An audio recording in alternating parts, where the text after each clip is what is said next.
북한은 세계에서 가장 폐쇄적이고 억압적인 독재 체제 가운데 하나로 평가받습니다.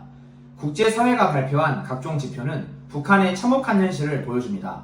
북한은 민주화 지수에서 2017년 조사 대상 167개국 가운데 최하위인 167위를 기록했습니다. 이는 북한이 사실상 민주주의 제도와는 전혀 무관한 국가임을 보여줍니다. 북한은 유일 지도자 체제를 중심으로 한 철저한 독재 국가이며 선거가 존재한다고는 하지만 그것은 형식적 절차일 뿐 국민이 정치적 선택권을 행사할 자유는 전혀 보장되지 않습니다. 경제 자유 지수에서도 북한은 180개국 중 180위, 즉 꼴찌를 기록했습니다. 이는 북한 경제가 철저하게 당과 국가 권력에 의해 통제되며 개인의 재산권이나 시장 활동의 자유가 전혀 허용되지 않음을 의미합니다. 주민들은 자율적으로 경제활동을 할 수 없고 국가가 정한 계획과 통제에 따라 생존해야 합니다. 그 결과 북한은 만성적인 식량난과 빈곤에서 벗어나지 못하고 있습니다. 언론, 출판, 표현의 자유 지수에서 북한은 199개국 중 최하위를 차지했습니다.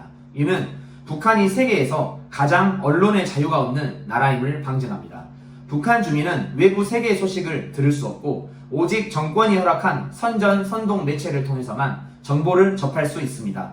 외부 라디오 청취나 외부 영화 시청조차 처벌의 대상이 되며 정보 통제는 주민을 체제에 묶어두는 핵심 도구로 활용됩니다. 북한은 국가 종교 박해 지수에서 무려 17년 연속 세계 1위를 기록했습니다.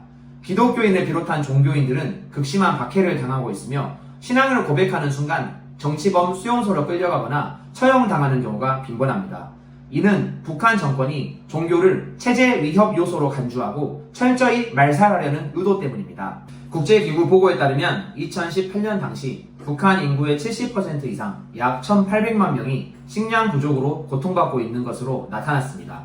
체제 선전과 군사력 강화에는 막대한 자원을 투입하면서도 정작 주민들은 영양실조와 기아로 죽어가며 수많은 아이들과 노약자가 기근의 희생양이 되고 있습니다.